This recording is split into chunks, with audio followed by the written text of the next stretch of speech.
नारायण कह के, तो हम उससे बड़े पापी तो है नहीं हम लोग, जरूर तरेंगे। बस भरोसा करके कथा श्रवण करिए और नाम जप करिए।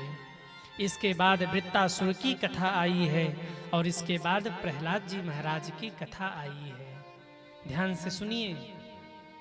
हिरण्याक्ष के मर जाने के बाद हिरण्यकश्यपु को लगा कि मैं बदला लूंगा, इन देवताओं को मैं नहीं छोड़ूंगा और यहाँ तक कि विष्णु को भी मैं समाप्त करूंगा। इसके लिए उसने तप करना आरंभ किया। कहते हैं जिस समय तप करने के लिए गया है हिरण्यकश्यपु, उसकी पत्नी कयादु गर्भवती थी। इंद्र को लगा कि हिरण्यकश्यपु तप कर रहा है, हम कयाधु को मार दें। कयाधु मर गया तो उसके गर्भ का बालक भी मर जाएगा, हमारा अगला दुश्मन समाप्त हो जाएगा। इंद्र हिरण्यकश्यपु की पत्नी का हरण करके ले जाने लगा। नारद जी ने देखा, नारद जी को दया आई। कहा इंद्र, इसका पति हिरण्यकश्यपु तप कर रहा है और तुम कितने गिरे हुए हो कि उसकी पत्नी को तुम मारने के लिए ले जा रहे हो कि इसे मार डालूं, ये समाप्त हो जाएगी तो इसके गर्भ का बालक समाप्त हो जाएगा। अरे तुम भूल गए, तुम देव हो, शर्म करो। अरे तुम भी तप करते, हिरण्यकश्यपु से युद्ध करते, ऐसे छिप के चोरों की बात इसकी पत्नी को मारने जा रहे, छोड़ो इसे। छुड़ा दिया कयादु को। नारद जी को लगा अगर कयादु अपने घर गई, ये गर्भवती है, इंद्र कोई न कोई बहाना बना के मार डालेंगे कयादु को, इसलिए कयादु को अपनी पुत्री मानकर नारद जी अपने आश्रम ले आए और कहा बेटी, जब तक बालक का जन्म नहीं हो जाता तब तक तुम यहीं रहो। अब नारद जी का नियम था, नारद जी रोज बैठ के कथा गाते, उनके सब भक्त बैठ के शिष्य कथा सुनते, भक्तों की बड़ी भीड़ आती और कहते वहीं पर पीछे कयाधु भी बैठ करके कथा सुनती। और कथा सुनते सुनते सुनते कथा का फल ये हुआ कि गर्भ में जो बालक था वो गर्भ में ही भगवान का भक्त बन गया। आजकल के बच्चे जन्म लेते ही मोबाइल चला रहे हैं। माँ बाप आपके कहते गुरुजी बच्चे मोबाइल नहीं छोड़ रहे हैं, गलती उनकी नहीं, गलती आपकी है। जब वो गर्भ में है ना, माताएं अब क्या करे, बोले रील देख रही है मोबाइल में, मोबाइल चला रही है। माँ उस समय जो कुछ भी करती है बच्चा अनुसरण करता है, गर्भ का बालक उससे अनुसरण करता है। अब जब माँ ही मोबाइल चला रही है तो गर्भ का बालक क्यों न चलाए, वो जन्म लेते ही मोबाइल सीख के पैदा होगा।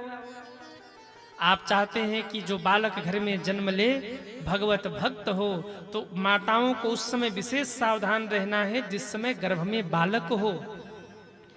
और एक बात और मैं कहूं, यदि आप चाहते हैं कि आपके घर में जन्मा बालक राम और कृष्ण की तरह हो, राम जैसा बेटा चाहिए, तो माताओं को चाहिए कि जिस समय गर्भ में बालक हो, राम जी के बाल रूप की प्रतिमा अपने घर में लगावे और दिन रात उन्हीं राम जी की उपासना करे। बालक राम के गुणों वाला होगा। कृष्ण जैसा बालक चाहिए तो कृष्ण का दर्शन करे, उनके जैसा बालक होगा। माँ जो करेगी बच्चा अनुसरण करेगा। याद रखिए, जिस समय गर्भ में बालक हो उस समय माताओं को चाहिए कि वो दिन रात ग्रंथ पढ़े, नाम चिंतन करे, भगवान के नाम का जप करे, गीता पाठ करे, सुंदरकांड का पाठ करे, हनुमान चालीसा का पाठ करे, नाम जप करती रहे। इससे गर्भ के बालक पर प्रभाव पड़ेगा। और महाराज गर्भ में बालक है और माँ बैठी सीरियल देख रही है और सीरियल में वो लड़ना झगड़ना सिखाया जा रहा, तो बच्चा ही वैसे ही प्रकट होगा, जन्म लेगा तो वैसे ही दिमाग वाला हो जाएगा। गर्भ में बालक है और माँ भगवान के नाम का जप कर रही है, तो 101% ये बात सत्य है कि जो बालक जन्म लेगा वो भगवान का भक्त होगा, इसमें कोई दो राय नहीं है। बालक भगवान का भक्त होगा। प्रहलाद जी माँ के गर्भ में है, माँ कथा सुन रही है, बच्चा सीख गया। अभिमन्यु जी माँ के गर्भ में थे, कथा सुनती थी माँ, और माँ कथा सुनती थी। प्रभाव बच्चे पर पड़ा कि गर्भ में ही अभिमन्यु जी युद्ध करना सीख गए। और आप अभिमन्यु जी की कथा जानते हैं, महाभारत के अभिमन्यु कैसे उन्होंने युद्ध किया। बाहर रण कौशल नहीं सीखा, वो माँ के गर्भ में सीख कर प्रकट हुए। क्योंकि अर्जुन जिस समय गर्भ में बालक था, उस समय अर्जुन अपनी पत्नी को सुभद्रा को कथा सुनाते, युद्ध की लीला सुनाते, युद्ध कैसे किया जाता इसका वर्णन करके सुनाते। और जब बालक ने जन्म लिया तो वो भगवत भक्त हुआ, भगवान का भक्त हुआ और महाप्रतापी हुआ। प्रहलाद जी माँ के गर्भ में कथा सुनते, बालक का जन्म हुआ। जन्म लेते ही बेटे ने कहा नारायण नारायण नारायण नारायण। नारद जी प्रसन्न हो गए, वाह, हिरण्यकश्यपु जैसे पापी के घर में भगवत भक्त प्रकट हुआ, यही अपने कुल को तारेगा। उधर हिरण्यकश्यपु का तब पूर्ण हुआ, ब्रह्मा जी प्रकट हुए, कहा वरदान मांगो। हिरण्यकश्यपु ने कहा हे ब्रह्मा जी मुझे अमर कर दीजिए। ब्रह्मा जी ने कहा ऐसा नहीं हो सकता, जो आया है उसको एक न एक दिन जाना पड़ेगा, इसलिए बता तू मरेगा कैसे। हिरण्यकश्यपु ने अपने लिए एक कवच तैयार किया और वो कवच क्या था, हे ब्रह्मदेव न मैं दिन में मरूं न रात में मरूं। ध्यान से सुनिए क्या कह रहा हिरण्यकश्यपु, न दिन में मरूं न रात में मरूं, न आकाश में मरूं न पाताल में मरूं, न घर में मरूं न घर के बाहर मरूं, न नर से मरूं न पशु से मरूं। ब्रह्मा की इस बनाई गई सृष्टि में मुझे कोई न मार पाए। ब्रह्मा के बनाए गए 12 महीनों में मेरा वध न हो। और इतना ही नहीं, न आकाश में मरूं न पाताल में मरूं, न दिन में मरूं न रात में मरूं, न अस्त्र से मरूं न शस्त्र से मरूं। ब्रह्मा जी घबरा गए, भगवान को याद करके बोले प्रभु अब आप ही इसका कल्याण करेंगे, मैं तो तथास्तु कह के जा रहा हूं। तथास्तु कह के ब्रह्मा जी चले गए। हिरण्यकश्यपु लौट के आया, नारद जी ने उसकी पत्नी और बच्चे को ले जा करके लौटाया। बहुत प्रसन्न हुआ हिरण्यकश्यपु, चलो पत्नी बच्चे सुरक्षित हैं। आदेश दिया मेरे राज्य में कोई भगवान का नाम न ले, कोई नारायण न कहे, और जो भी नारायण कहेगा मैं उसे मृत्यु दंड दूंगा। कोई धर्मात्मा न हो, कोई धर्म न करे, कोई पूजा पाठ न करे, और जिसको भी भगवान मानना हो ना वो मुझे भगवान माने। मैं ही इस संसार का भगवान हूं।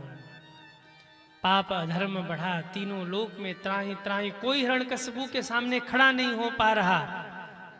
पर कहते हिरण्यकश्यपु का बेटा प्रहलाद ये तो नारायण भगवान के परम भक्त हो गए। आहा दिन रात ओम नमो भगवते वासुदेवाय, ओम नमो भगवते वासुदेवाय, ओम नमो भगवते वासुदेवाय, ओम नमो भगवते वासुदेवाय। वासुदेवाय मेरो कृष्ण चंद्राय, वासुदेवाय मेरो कृष्ण चंद्राय, वासुदेवाय मेरो कृष्ण चंद्राय, वासुदेवाय मेरो कृष्ण चंद्राय। ओम नमो भगवते वासुदेवाय, ओम नमो भगवते वासुदेवाय।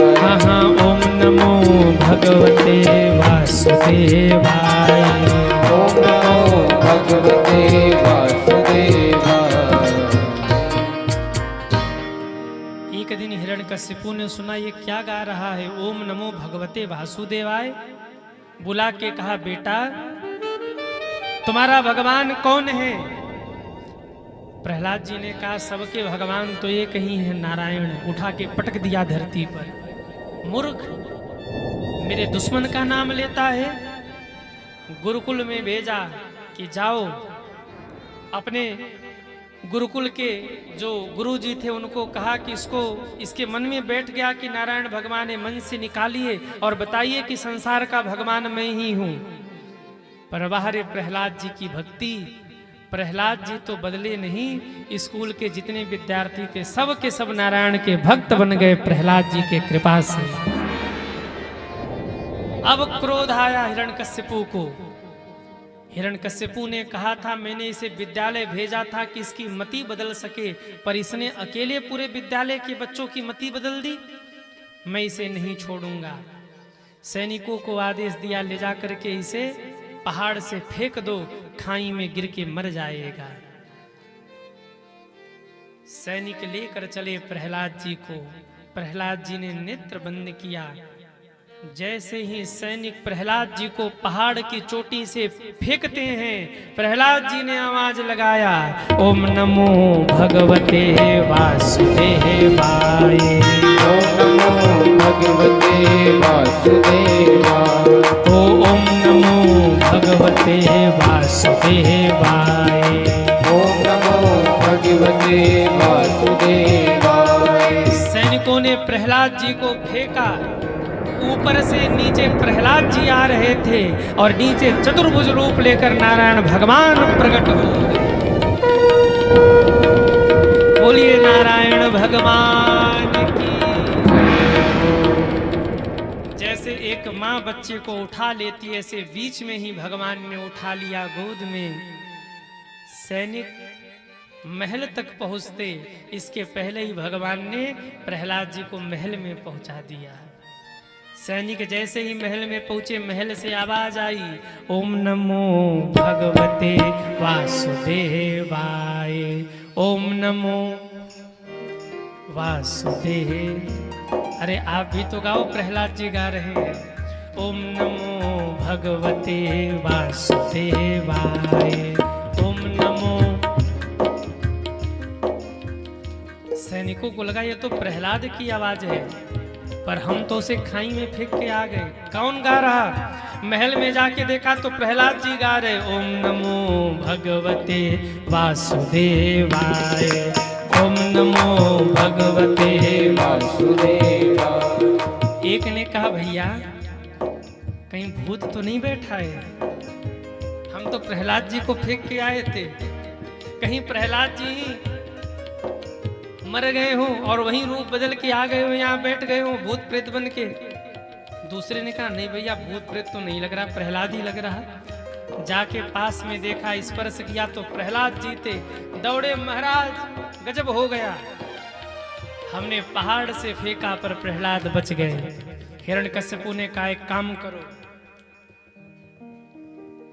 एक काम करो, अब की बार खौलते हुए तेल में से डाल दो, तड़प के मर जाएगा। चूल्हा जलाकर कढ़ाई रखा गया, तेल रखा गया, खौलते हुए तेल में प्रहलाद जी को फेंका गया। लेकिन जैसे ही प्रहलाद जी तेल में गिरे, वो तेल शीतल हो गया और प्रहलाद जी झूम झूम के भगवान का नाम गाने लगे। ओम नमो भगवते। हिरण्यकश्यपु ने कहा मार डालो इसे अस्त्र शस्त्र से, तलवार से और गदा से। जैसे ही प्रहार किया, तलवार और गदा के खंड खंड हो गए। प्रहलाद जी का कुछ नहीं बिगड़ा। कहा अच्छा एक काम करो, काले काले सांपों से भरे काले कोठरी में प्रहलाद को बंद कर दो, सांप काटेगा मर जाएगा ये। काले काले कोठरी में प्रहलाद जी को बंद कर दिया। काले काले सांप छोड़ दिए, पर जैसे ही वो सांप प्रहलाद जी के पास आए, प्रहलाद जी को काले काले सर्पों में काले काले कृष्ण का दर्शन हो गया। सर्पों ने भी कुछ नहीं किया। अब हिरण्यकश्यपु ने कहा इसे विष पिला दो, मर जाएगा। कयादू के हाथों से विष भिजवाया है। प्रहलाद जी हरि नाम लेकर विष पी गए, वो विष भी अमृत के समान हो गया, कुछ नहीं बिगड़ा। बहुत प्रताड़ित किया। लगभग एक हफ्ते तक ये प्रताड़ना चलती रही, पर प्रहलाद जी मरे नहीं सज्जनों। और जब प्रहलाद जी मरे नहीं, एक दिन हिरण्यकश्यपु बड़ी चिंता में बैठा था, तब तक बुआ जी आ गई। कौन आ गई? अरे कहिए ना, बुआ जी। ये बुआ जी लोगों की इंटरमेंट टाइम पे होती है। अब कोई बुआ जी बैठी हो तो बुरा ना मानना। हाँ बुआ जी आ गई मेन टाइम पे। कौन बुआ? अरे कहिए ना, होलिका बुआ। अभी आगे होली है ना, होलिका बुआ आ गई। और उस दिन सज्जनों फाल्गुन मास के शुक्ल पक्ष की पूर्णिमा तिथि थी। बुआ जी ने कहा आप चिंता मत करो, हम मारेंगे प्रहलाद को। कैसे? बुआ जी कहती हैं कि हमारे पास एक चदरिया है, ब्रह्मा जी ने मुझे दिया है, अगर ओढ़ के बैठ जाऊं तो अग्नि में सामर्थ्य नहीं है कि मुझे जला दे। मैं प्रहलाद को चिता पे लेकर के बैठूंगी, अग्नि प्रज्वलित कर दीजिएगा आप लोग, मैं चदरिया ओढ़ लूंगी, प्रहलाद जल के नष्ट हो जाएगा और मैं सुरक्षित बच जाऊंगी। कहते हैं पूर्णिमा की रात को चिता सजा करके होलिका बुआ बैठी हैं। आगे जो पूर्णिमा आ रही इसी पूर्णिमा की बात मैं बता रहा हूं। बैठी हैं होलिका बुआ, गोद में प्रहलाद जी, और जैसे ही प्रहलाद जी गोद में बैठे आग लगाई गई है। प्रहलाद जी ने नेत्र बंद किया, ओम नमो भगवते वासुदेवाय, ओम नमो भगवते वासुदेवाय। हाँ हाँ, ओम नमो भगवते वासुदेवाय, ओम नमो भगवते वासुदेवाय। वासुदेवाय मेरो कृष्ण चंद्राय, वासुदेवाय मेरो कृष्ण चंद्राय। कितने लोग चाहते हैं कि प्रहलाद जी बच जाएं? वो हाथ उठाएं। प्रहलाद जी को बचाना है तो प्रहलाद जी के लिए आप लोग भी तो कीर्तन गा लीजिए। वासुदेवाय मेरो कृष्ण चंद्राय, वासुदेवाय मेरो कृष्ण चंद्राय। इधर के लोग नहीं गाएंगे, आप लोग गाइए और ठाकुर जी को सुनाइए। वासुदेवाय मेरो कृष्ण चंद्राय, वासुदेव। वाह, थोड़े थोड़े जग रहे हैं आप लोग, जरा और तेज गाइए, भगवान सुन रहे। कहेंगे नेवादा वालों को गाने ही नहीं आता। वासुदेवाय मेरो कृष्ण चंद्राय, वासुदेवाय मेरो। थोड़ा आप लोग धीरे। वासुदेवाय मेरो कृष्ण चंद्राय, वासुदेव। ओम नमो भगवते वासुदेवाय, ओम नमो ओम नमो भगवते वासुदेवाय। जैसे ही प्रहलाद जी ने गाया, आग लगाई गई, धू धू करके आग प्रज्वलित है। सब निशाचर खड़े होके देख रहे हैं कि आज प्रहलाद तो मरेंगे। प्रहलाद के जितने भी मित्र हैं सब दुखी हो रहे हैं, रो रहे हैं कि मेरा प्रहलाद आज मारा जाएगा, आज कोई नहीं बचा सकता इसे। पर प्रहलाद जी गाते गाते नेत्र खोलकर अपने मित्रों की ओर देखते हैं और थोड़े से मुस्कुरा दिया प्रहलाद जी ने। जैसे ही प्रहलाद जी मुस्कुराए, प्रहलाद जी के सारे मित्र समझ गए कि बुआ जी का काम तमाम। प्रहलाद मुस्कुरा रहे हैं, मतलब मामला अब कुछ ठीक है। आहा, प्रहलाद जी के जितने भी मित्र थे सब प्रसन्न हैं। असुर प्रसन्न हैं कि मारे जाएंगे, और प्रहलाद जी के मित्र प्रसन्न हो गए कि बुआ जी का काम तमाम। उसी समय एक घटना घटी। जैसे ही अग्नि धूधू आग धूधू करके बढ़ने लगी, हवा का झोंका आया है, चदरिया उड़ के प्रहलाद जी से लिपट गई। होलिका बुआ जल के राख हो गई। प्रहलाद जी मुस्कुराते हुए बाहर आ गए। बोलिए प्रहलाद जी महाराज की जय। आहा, जैसे ही प्रहलाद जी आए, जितने भी प्रहलाद जी के मित्र थे सब नाचने लगे, गाने लगे, आनंद में डूब गए, और सब एक दूसरे को रंग गुलाल लगाने लगे, उत्सव मनाने लगे। और तब से ये परंपरा चली आई कि होलिका दहन के दूसरे दिन, यानी अगले दिन सुबह रात में होलिका दहन करते हैं, और सुबह ही सब लोग एक दूसरे को रंग गुलाल लगा करके खूब उत्सव मनाते हैं। इधर होता है कि नहीं? होता है ना?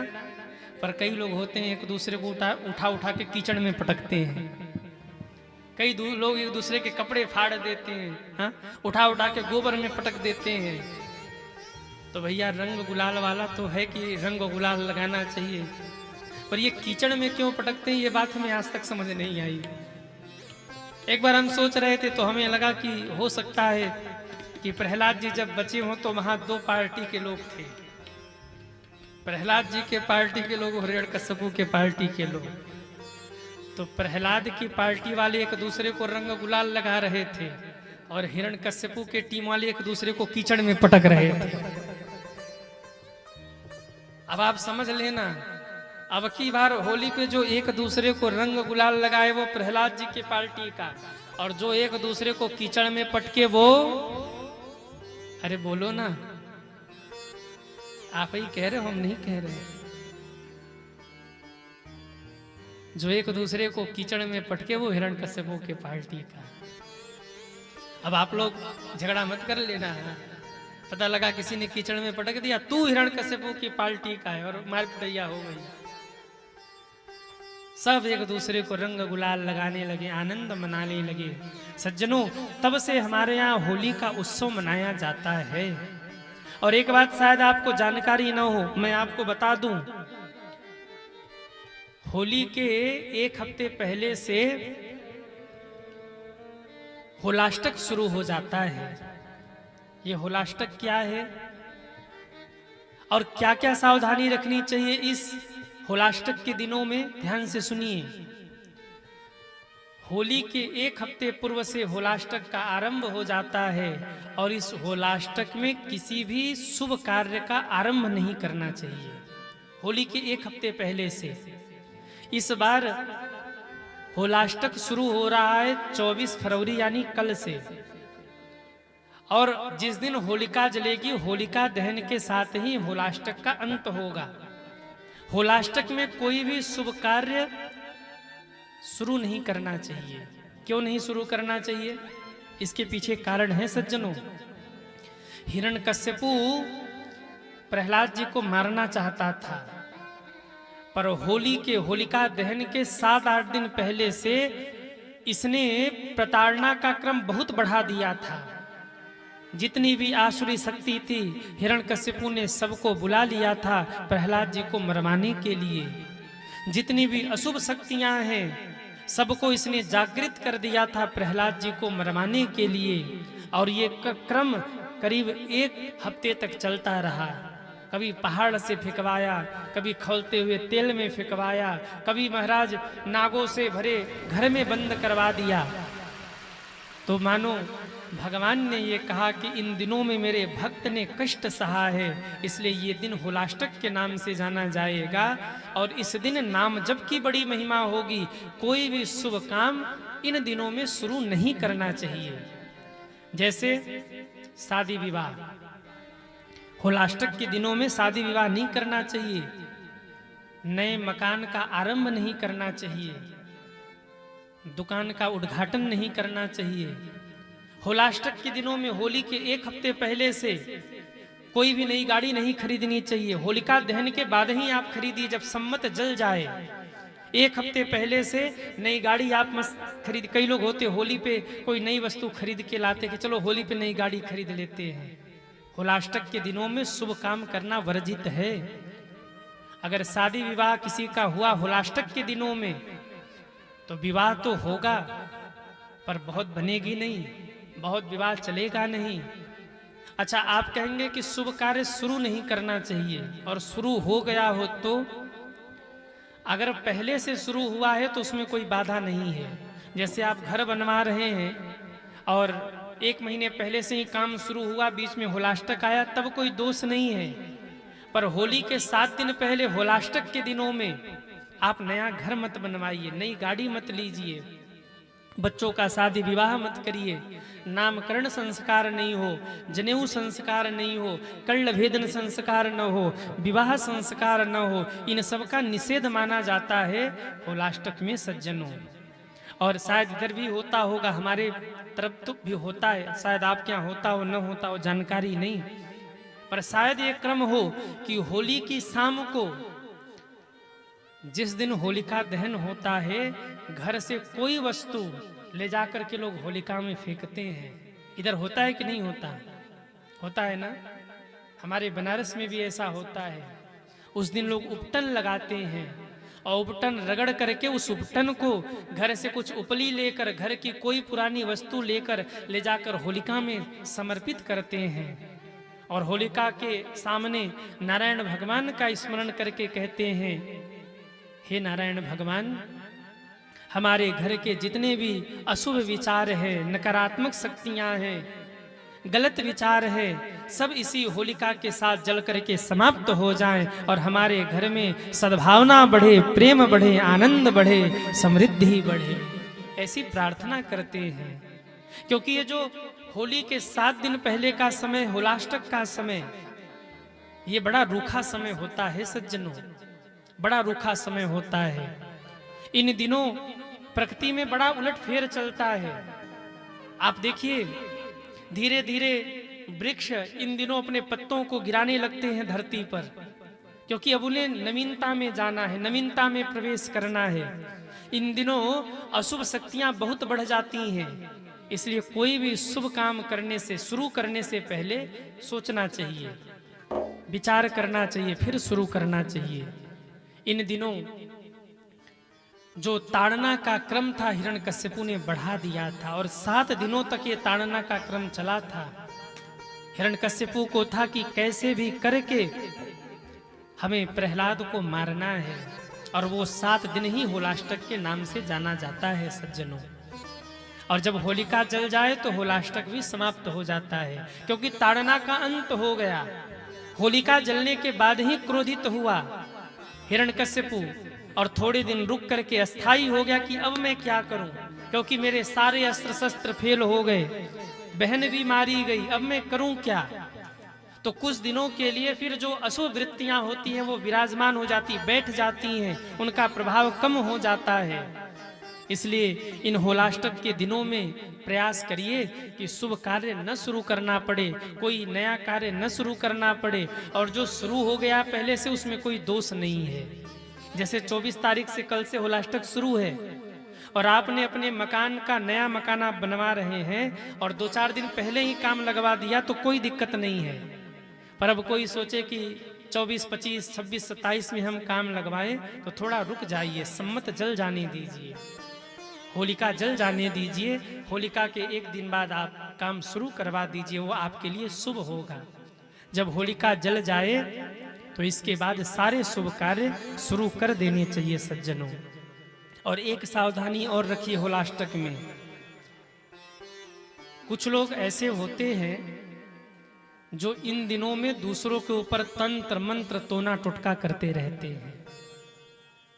कुछ ऐसे कुविचारी लोग होते हैं जो इन दिनों में तंत्र मंत्र तोना टोटका करते रहते हैं। ऐसे लोगों से भी इन दिनों आपको दूरी बना करके रखना होगा, क्योंकि साधकों पर तो कोई असर होता नहीं है। जो पहुंचे हुए महात्मा, जो भजनानंदी हैं, जो शरणागत हैं, उनके लिए तंत्र मंत्र तोना टोटका कोई मायने नहीं रखता, कोई नहीं है, तुच्छ है उनके लिए। पर जो साधक नहीं है, जो पूर्ण रूप से शरणागत नहीं है, उनके ऊपर तंत्र मंत्र तोने टोटके का असर होता ही होता है। इसलिए इन दिनों में आप ऐसे लोगों से थोड़ी दूरी बना के रखिएगा जो बहुत ज़्यादा अंधविश्वास में फंसे हैं या अपनी प्रसन्नता के लिए, अपने लाभ के लिए दूसरों के ऊपर तंत्र मंत्र तोने टोटके करते हैं। ऐसे लोगों से थोड़ी दूरी बना के रखिएगा। साधकों पर असर नहीं है इसका।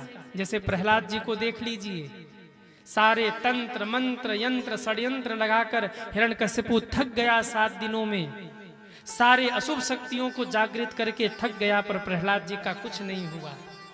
तो जो भगवत भक्त हैं उन्हें तो कोई दिक्कत नहीं है, पर जो भी साधना में बहुत पीछे हैं, जो भगवान से बहुत दूर है, उनको थोड़े ऐसे कुविचारी लोगों से, बुरी प्रवृत्ति के लोगों से थोड़ा बच के रहना चाहिए, क्योंकि ऐसे लोग अपनी खुशी के लिए कुछ भी कर सकते हैं। मैं आपको डरा नहीं रहा हूँ, आप ये मत सोचना कि गुरुजी बैठ के डरा रहे हैं, पर भैया ऐसा लोग करते हैं, ऐसा होता भी है, लोग करते भी हैं दूसरों को परेशान करने के लिए। आप साधक हैं, आप भगवत भक्त हैं, तो विश्वास मानिएगा कोई असर नहीं होगा आपके ऊपर। कोई लाख तंत्र मंत्र तोना टुटका करे, आपका बाल बाका नहीं होगा। पर अगर आप अपने इष्ट के चरणों में शरणागत नहीं हैं, आप यदि भगवान के चरणों से पूर्ण रूप से नहीं जुड़े हैं, तो मैं कुछ नहीं कह सकता, प्रभाव पड़ सकता है। इन दिनों में तांत्रिक लोग जो होते हैं ना, वो तंत्र शक्तियों में बड़े लीन रहते हैं। होली हो, दीपावली की रात हो, ऐसे समय में वो तंत्र मंत्र करते रहते हैं। तो बचने का एक ही तरीका है, जैसे प्रहलाद जी भगवान की शरण में थे, ऐसे ही आप भी भगवान की शरण में रहिए। इन बुरे विचार के लोगों से आप भी बचे रहेंगे, ये भागवत का कहना है। बात समझ में आई हो तो जोर से बजा दो ताली। तो कल से होलाष्टक शुरू है, 24 तारीख से।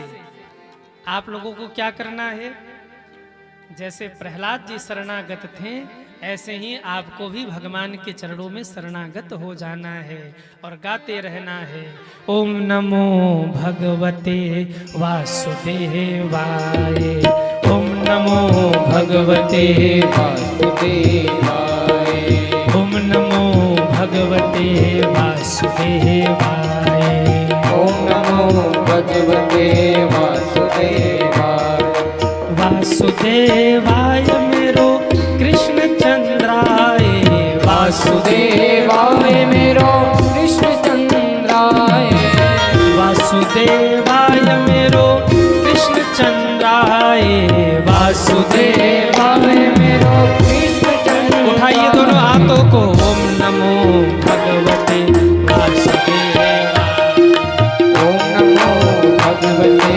वासुदेवाय, ओम नमो भगवते वासुदेवाय, ओम नमो भगवते वासुदेवाय। 24 फरवरी से लेकर 3 मार्च तक होलाष्टक है। इसके बीच में आपको खूब नाम जप करना है, खूब भगवान की भक्ति करनी है। ऐसे बुरे विचार के लोगों से आप बचे रहेंगे, आपकी रक्षा नारायण भगवान करेंगे। बस गाते रहना, ओम नमो भगवते वासुदेवाय। और होलिका दहन हो जाए तो भैया फिर तो सारी अलाए बलाएं टल जाती हैं।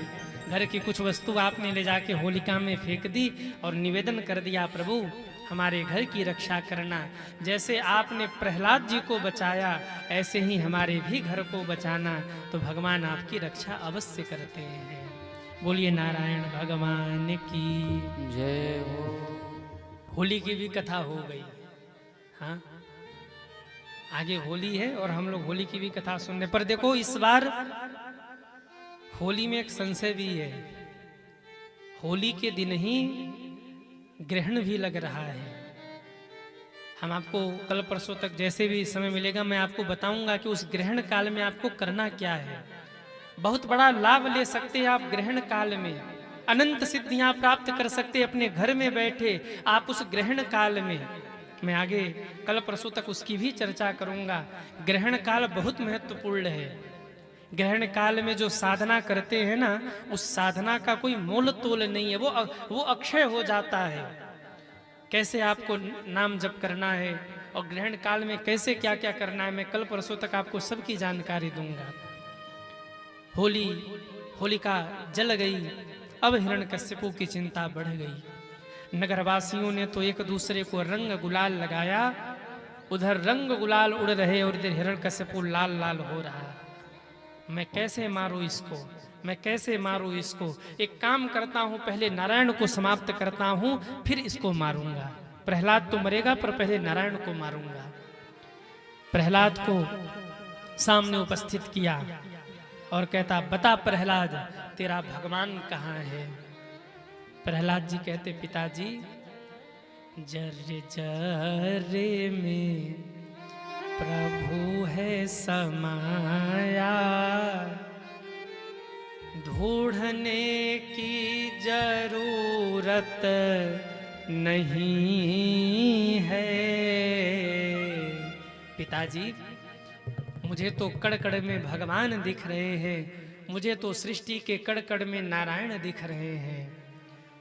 हिरण्यकश्यपु ने कहा तो क्या इस खम्भे में भी तेरा नारायण है?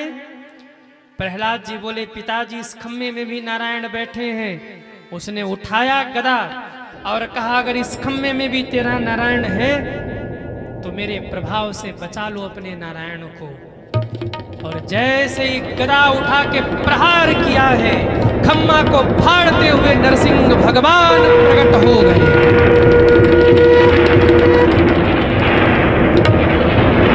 बोलिए नरसिंह भगवान की, नरसिंह भगवान की। जोर से गर्जना की और मुक्का बांध कर एक मुक्का मारा है हिरण्यकश्यपु को। नरसिंह भगवान का मुक्का हिरण्यकश्यपु को लगा। हिरण्यकश्यपु धम्म से धरती पर गिरा। भगवान ने गोद में उठाकर दहाड़ मारी। धरती डगमग डगमग डगमग डगमग करती, सारे देवता प्रकट हो गए। क्या होने वाला है? भगवान ने दहाड़ लगाते हुए दौड़ लगाया और जाकर उसके चौखट पर बैठ गए और अपनी जंघाओं को ठोक करके हिरण्यकश्यपु को लिटा लिया है जंघाओं पर।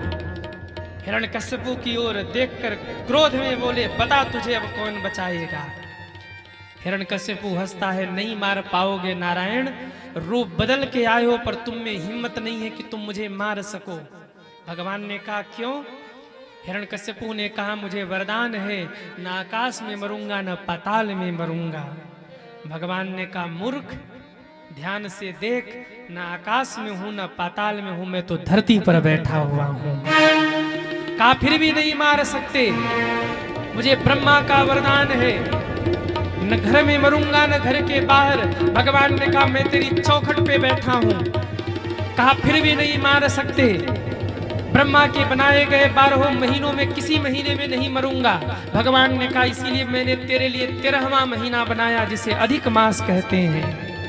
कहा फिर भी नहीं मार सकते, ब्रह्मा की बनाई गई सृष्टि में मुझे कोई नहीं मार सकता। भगवान बोले हिरण्यकश्यपु ब्रह्मा ने मुझे नहीं बनाया है बल्कि मैंने ब्रह्मा को बनाया है। हिरण्यकश्यपु कहता फिर भी नहीं मार सकते, मुझे वरदान मिला है न नर से मरूंगा न पशु से मरूंगा। भगवान ने कहा इसीलिए तो तेरे लिए नरसिंह बन करके मैं आया हूं, अब बता तू मरेगा कि नहीं? कहता नहीं मरूंगा, न अस्त्र से मृत्यु होगी न शस्त्र से मृत्यु होगी। भगवान ने कहा मैं तो तुझे अपने नाखूनों से मारूंगा। और इतना कहते कहते भगवान ने क्रोध में दहाड़ लगाया और दहाड़ लगाकर भगवान ने अपने तीक्ष्ण नाखूनों से हिरण्यकश्यपु के पेट को फाड़ दिया। अतड़ियों को निकाल करके भगवान ने गले में लपेट लिया है और जैसे ही दहाड़ लगाया पूरा ब्रह्मांड कंपाएगा।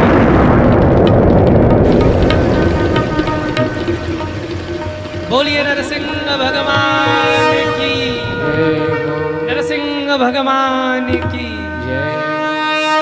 अतड़ियों को खींच करके गले में लपेट लिया है नरसिंह भगवान ने। हिरण्यकश्यपु के प्राण निकल गए, धरती डगमग डगमग कांप रही है, सारे देवता प्रकट हो गए पर भगवान शांत नहीं हुए। और जब भगवान शांत नहीं हुए तब कहते हैं नारद जी आए हैं, प्रहलाद को कहा प्रहलाद अब तुम ही हो जो नारायण भगवान को शांत कर सकते हो, जाओ और नारायण भगवान को शांत करो। प्रहलाद जी हाथ जोड़कर खड़े हुए और जैसे ही रोते हुए भगवान की ओर देखा, भगवान का सारा क्रोध समाप्त हो गया। दौड़कर प्रहलाद जी को गोद में उठा लिया और जैसे एक गाय बछड़े को चाटती है ना, ऐसे भगवान प्रहलाद जी को दुलार करने लगे। नरसिंह बन के आए हैं ना, शेर जब अपने बच्चे को दुलारता है तो चाटता है। भगवान अपनी लंबी लंबी जिह्वा से प्रहलाद जी को दुलार करने लगे और हृदय से लगा के बोले प्रहलाद मुझे क्षमा करना, मैंने आने में बड़ा विलंब कर दिया। प्रहलाद जी बोले प्रभु मुझे क्षमा करना, मेरे कारण आपको नरसिंह बनना पड़ा। ये भक्त और भगवान का भाव, सारे देवताओं ने पुष्प वृष्टि की। इस प्रकार से प्रहलाद जी की कथा आई है। बोलिए प्रहलाद जी महाराज की। जय हो। प्रहलाद जी के कथा के बाद गज की कथा आई। एक गज था, आसीत गिरवरो राजन, त्रिकूट इत विश्रुतः, क्षीरोदेन व्रतः श्रीमान, योजना युध मुक्षितः। एक गज था, बड़ा बलशाली था।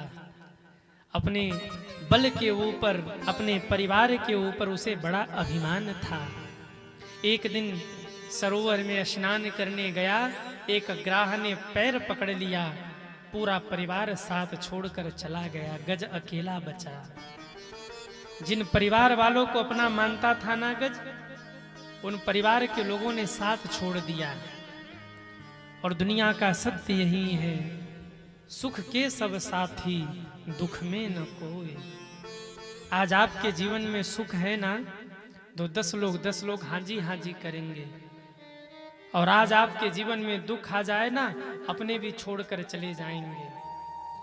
भगवान न करे, पर कभी आपके जीवन में ऐसी परिस्थिति आ जाए कि आपके पास 1 भी रुपया न हो, आपका फोन उठाने से लोग हिचकेंगे कि कहीं 10 रुपया मांग न ले, क्योंकि औकात नहीं है लौटाने की। संसार ऐसा ही है सज्जनों। इस संसार पर कभी अभिमान मत करना। ये संसार तभी तक आपका है जब तक आपकी चल रही है। आप बने हैं तो संसार बना है। जिस दिन आप कमजोर पड़े ना, ये दुनिया वाले साथ छोड़ जाएंगे। अरे औरों की छोड़ो, गज के परिवारी लोगों ने ही गज का साथ छोड़ दिया। गज के अपने लोग ही गज का साथ छोड़ के चले गए। आज गज अकेला बचा और रोने लगा। सज्जनों, शमशान की भूमि पर व्यक्ति अकेला ही होता है। जिस समय चिता में आग लगती है ना, कोई परिवार का व्यक्ति नहीं कहता कि नहीं ये हमारा, हम भी इसके साथ जाएंगे। नहीं, सब कहते जाने दो, कोई बात नहीं, ये तो क्रम है, जाना आना। अरे मोह समाप्त हो जाए इसके लिए बेटा लाठी मारता है सिर पे, बताओ। मोह समाप्त हो जाए, कुछ बचा न रह जाए, इसके लिए सिर पे लाठी तक मार दिया जाता है। और जिंदगी भर हम कहते ये मेरा, ये मेरा, ये मेरा। अम्मा ने जिंदगी भर 1 रुपया दान नहीं किया, और जब मरती है ना तो बहू आके रोती है। और इसलिए नहीं रोती कि अम्मा चली गई, बड़ी वाली आएगी जोर जोर से रोएगी, बोले हुआ क्या? अब बोले अम्मा चली गई तो रो क्यों रही? 9 लक्खा हार हमें दे दो। बड़ी वाली बहू कहेगी अम्मा का 9 लक्खा हार हमें दे दो। छोटी वाली कहेगी रोते हुए कहेगी कान वाला हमें दे दो। बीच वाली आएगी कहेगी तुम लोग ये सब रख लो, तिजोरी की चाबी हमें पकड़ा दो। मरने की देरी है नहीं, बंटवारा शुरू हो जाएगा। इस संसार में कोई अपना नहीं है, सिर्फ और सिर्फ भगवान अपने हैं। तो आप कहेंगे कि गुरुजी तो क्या करे, घर द्वार छोड़ दे, बाबा जी बन जाए? नहीं, जगत छोड़ो नहीं, हरि भूलो नहीं, कर्म कर जिंदगानी में, रहो दुनिया में तुम ऐसे, कमल रहता जो पानी में। कमल कीचड़ से प्रकट होता है, पर कमल की एक भी पत्ती कीचड़ से स्पर्श नहीं होती। कमल की सारी पत्तियां कीचड़ से अलग होती हैं। संसार में रहिए, जगत में रहिए, पर ऐसे रहिए जैसे जल में कमल रहता है। वो कीचड़ में रहता भी है, जल में रहता भी है, पर जल से पत्तों का स्पर्श नहीं है। कमल की पंखुड़ी से जल का स्पर्श नहीं है। जगत छोड़ो नहीं, हरि भूलो नहीं, कर्म कर जिंदगानी में, रहो दुनिया में तुम ऐसे, कमल रहता जो पानी में। ऐसे जीवन को जीजिए। पूरा परिवार साथ छोड़ गया, तब भगवान की याद आई। गज पैर पकड़ के भीतर खींच रहा है, बाहर खींच रहा है। गज अपने पैर को बाहर खींच रहा है और ग्राह गज के पैर को पकड़ के भीतर खींच रहा है। और ये क्रम कई दिनों तक चला। ये गज कौन है? नेवादा वालों, हम आप ही गज हैं। और ये ग्राह कौन है? मृत्यु ही ग्राह है। एक समय के साथ मृत्यु पहले पैर ही पकड़ती है। मृत्यु का पहला प्रहार कहाँ होता है? घुटनों पर। कितने लोग घुटने से परेशान होंगे यहाँ, जो कहते होंगे महाराज घुटने में बड़ा दर्द रहता है। क्यों? मृत्यु सबसे पहले घुटना ही पकड़ता है। गज के पैर को ग्राह ने पकड़ा, ग्राह है मृत्यु, गज है हम आप। अब जब मृत्यु पकड़ती है तो सबसे पहले पैर ही पकड़ती है। कितने लोगों के घुटने में दर्द है? हाथ उठाओ जिनके घुटने में दर्द है। आप लोग संसार सागर में हैं और मृत्यु ने अब पैर पकड़ लिया है। खींचातानी चल रही है, मृत्यु खींच रही है अपनी ओर और आप दवा खा के खींच रहे अपनी ओर, बोले अब ठीक हो जाए। मृत्यु और जीव का ये संघर्ष चलता रहता है। मृत्यु अपनी ओर खींचती है, जीव अपनी ओर खींचता है। मृत्यु ने अपनी ओर खींचा, घुटने घुटने जवाब दे गए। जीव ने अपनी ओर खींचा, दवा खाकर उसे स्वस्थ करने लगा। फिर मृत्यु ने खींचा, आंखों ने देखना कमजोर कर दिया। फिर जीव ने अपनी ओर खींचा, चश्मा लगा लिया। फिर मृत्यु ने अपनी ओर खींचा, कानों ने सुनना कम कर दिया। फिर जीव ने अपनी ओर खींचा, कान का मशीन लगा लिया। फिर मृत्यु ने अपनी ओर खींचा, दांत टूट गए पर बाहरे मानो। फिर अपनी ओर खींचा, नकली दांत लगवा लिए। फिर मृत्यु ने पैर खींचा, आंखें देखना कम हो गई, बाल पक गए, बाल सफेद हो गए। हमने अपनी ओर खींचा, डाई लगा के काला कर लिया। बचेगा कौन? वही गज बचेगा जो दीनानाथ की ओर देखेगा। वही गज बचेगा जो सब ओर से नजर हटाकर मृत्यु से संघर्ष करते हुए नारायण की ओर ध्यान रखेगा। गज युद्ध कर रहा था, ग्राह से और दृष्टि थी नारायण की ओर। जो मृत्यु की ओर देखकर मृत्यु से युद्ध करेगा वो एक दिन पराजित हो जाएगा, और जो मृत्यु की ओर न देखकर युद्ध करते हुए नारायण की ओर देख लेगा उसका मृत्यु भी महोत्सव बन जाएगा। अब निर्णय आपको करना है कि मृत्यु कैसी चाहिए। गज की तरह मृत्यु चाहिए कि सांसारिक व्यक्ति की तरह मृत्यु चाहिए। गज युद्ध करते करते सबको पुकारता है और अंत में आस छूटी तो नारायण को पुकारता है। नारायण ने सुना, केवल मुख ऊपर रह गया था गज का, गज डूबने ही वाला था। इतने में नारायण भगवान दौड़े हैं, आकर के सबसे पहले गज को खींच के बाहर निकाला, ग्रह का उद्धार किया, बाद में गज का भी कल्याण कर दिया।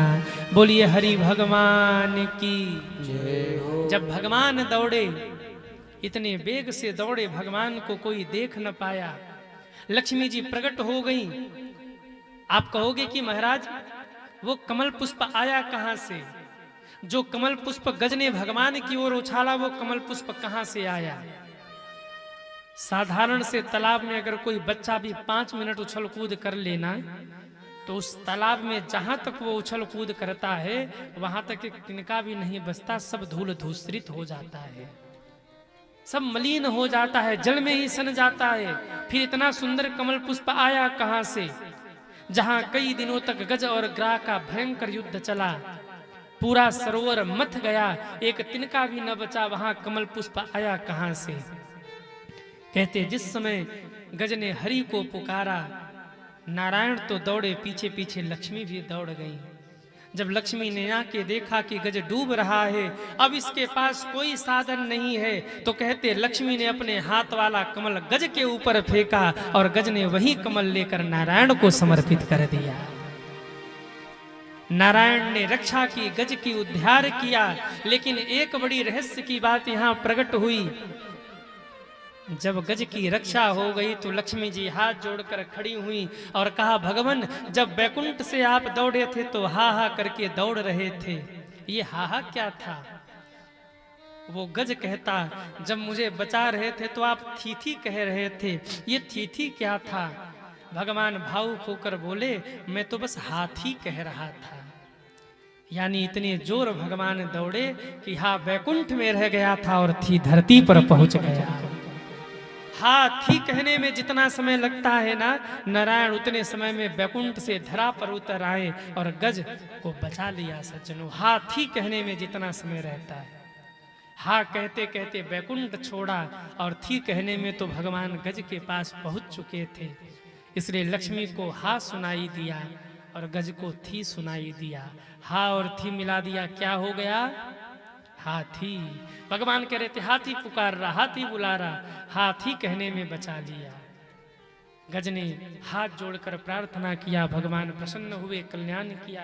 इस प्रकार से गज और ग्राह की कथा आई है। बोलिए हरि भगवान की जय हो। इसके बाद सज्जनों, जब कथा आगे बढ़ी है, सुखदेव जी कहते हैं राजन, एक बार देवताओं और दैत्यों ने मिलकर समुद्र मंथन किया, 14 रत्न प्रकट हुआ। श्रीमणिरंभा वारुणी अमी शंख गजराज, कल्पध्रुम शशिधेनु धनु धनवंतरी विषबाजी। सबसे अंत में अमृत निकला, अमृत के लिए छीना झपटी हो गया। अच्छा एक बात बताओ नेवादा वालों, आप कथा सुन रहे हैं और कोई आके कह दे वहां 500-500 की गड्डी लुटाई जा रही है, अब सच बताना कितने लोग यहां बैठेंगे? थोड़ा हिम्मत रख के हाथ उठाना। वहां 500-500 की गड्डी लुटाई जा रही, असली वाला, नकली वाला नहीं, असली वाला। तो सच बताना कितने लोग यहां बैठेंगे? बैठेगा कोई? जय हो जय हो। वो तो लुटाया जाता तब पता लगता। कोई नहीं बैठने वाला। कहेंगे गुरुजी 5 मिनट रुक जाओ, 5 मिनट रुक जाओ, हम अभी आए। बहाना बना के भागेंगे। 500-500 की गड्डी लूट रही हो तो कथा छोड़ के भाग जाएंगे। जहां अमृत प्रकट हुआ होगा कितनी छीना झपटी हुई होगी। कमजोर हमेशा पीटा जाता है। अगर आप पीटे जा रहे मतलब आप कमजोर हैं। देवताओं से छीन लिया अमृत और दैत्य ले भागे।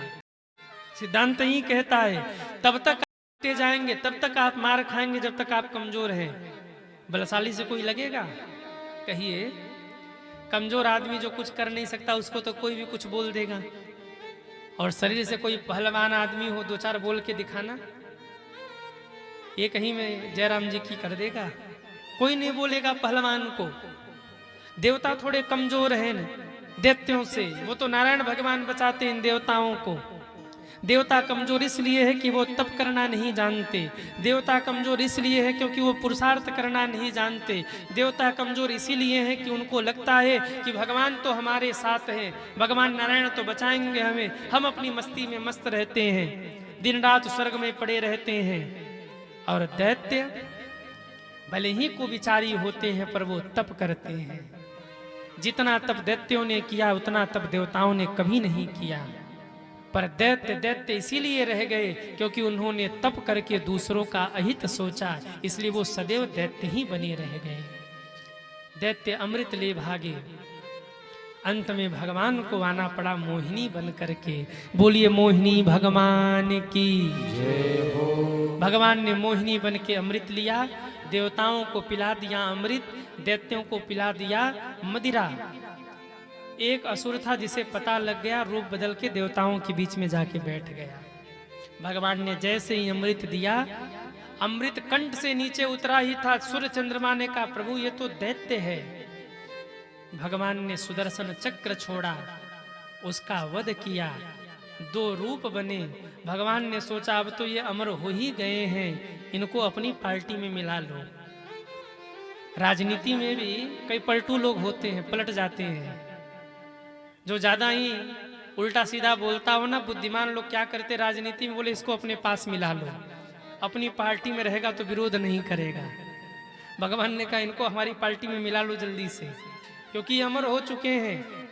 दैत्यों के साथ रहेंगे तो हमें ही परेशान करेंगे। भगवान ने कहा तुम दोनों आ जाओ, तुमको हम मंत्री बना देते हैं। बहुत बेकार आदमी हो ना, हमेशा विपक्ष में बोलता हो तो ऊपर वाली पार्टी के लोग कहते इसको मंत्री पद दे दो, विधायक बना दो, सांसद बना दो, बोलेगा नहीं, चुप हो जाएगा, अपने साथ रहेगा। तो भगवान ने अपने मंत्रिमंडल में शामिल किया। बोले आज तक 7 ही ग्रह थे, चलो आज से 9 ग्रह हो गए, राहु केतु भी सम्मिलित हो गए। मंत्री अपने मंत्री रहेंगे तो थोड़ा मुंह बंद करके रहेंगे ही। दैत्यों को जब ये बात पता लगी, युद्ध हुआ, दैत्य मारे गए। दैत्य गुरु शुक्राचार्य ने दैत्यों को जीवन दान दिया। राजा बलि ने 100 यज्ञ किया इंद्र का पद पाने के लिए। 99 यज्ञ पूर्ण हो चुके थे, 100वां यज्ञ पूरा होने वाला था। देवताओं की माता अदिति ने पयोव्रत किया है और पयोव्रत के प्रभाव से भगवान वामन बन करके अदिति के घर में प्रकट हो गए। बोलिए वामन भगवान की। जय हो। वामन भगवान राजा बलि के द्वार पर मांगने के लिए गए हैं। 3 पर भूमि मांगा है, 3 पद भूमि। पदानि त्रीणि दैत्येन्द्रम सम्मतानि पदा मम। कहते राजन हमें 3 पैर भूमि दीजिए। राजा ने कहा 1 राज्य दे दूं। राजा बलि कहते धन ले जाओ, गऊ ले जाओ, राज्य ले जाओ, 3 पैर भूमि में क्या होगा। भगवान मुस्कुरा के मन ही मन कहते हैं 3 दे दो, वही तुम्हारे लिए बड़े बड़े भाग्य की बात होगी। और 3 पैर भूमि क्यों मांगा। भगवान कहना चाहते राजा बलि तेरे तो 2 ही पैर हैं, तो 3 पैर भूमि हमें कैसे देगा। तेरे 2 पैर हैं और मैं तुझसे 3 पैर भूमि मांग रहा हूं। 3 पैर भूमि तू कैसे देगा, तेरे तो 2 ही पैर है। राजन 2 तुम्हारे पैर हैं और 1 तुम्हारा अभिमान भी तुम्हारा ही पैर है, इसलिए मैं तुमको नापूंगा और तुम्हारे साथ में मैं तुम्हारे अभिमान को भी नाप लूंगा, इसलिए 3 पैर भूमि दे। राजा ने संकल्प लिया, भगवान वामन से विराट बने और विराट बनते ही भगवान ने 1 पैर उठाया, ऊपर के भू भुव स्व मह जन तप सत्य लोक को नाप लिया। 1 पैर नीचे मारा, अतल पितल सुतल तलातल महातल रसातल पाताल को नाप लिया। अब बोले राजन 3रा पैर कहाँ रखूं। जैसे ही कहा 3रा पैर कहाँ रखूं, 2 पैर में मैंने सब नाप लिया। राजा बलि की माँ आ गई और राजा बलि की माँ ने राजा बलि के सिर पे हाथ रखा, कहा बेटा लुटा दो अपने आप को इनके चरणों में, ये नारायण है। तेरे द्वार खड़ा भगवान भगत भर दे रे झोली। तेरे द्वार खड़ा भगवान भगत भर दे। तेरा होगा बड़ा एहसान कि युग युग तेरी रहेगी शान, भगत भर दे झोली। तेरे द्वार खड़ा भगवान भगत भर दे। सब गाइए भगत भर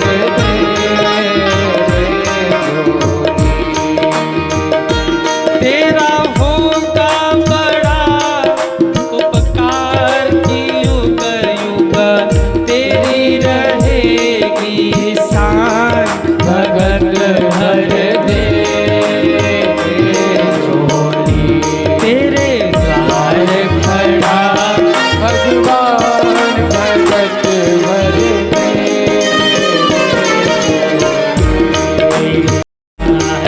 खड़ा भगवान भगत भर दे भगत भर दे भगत भर दे भगत भर दे।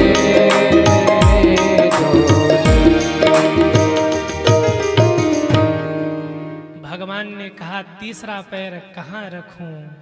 राजा बलि की माँ बोली बलि तेरे द्वार खड़ा भगवान भगत भर दे रे झोली। अपने आप को न्यौछावर करो।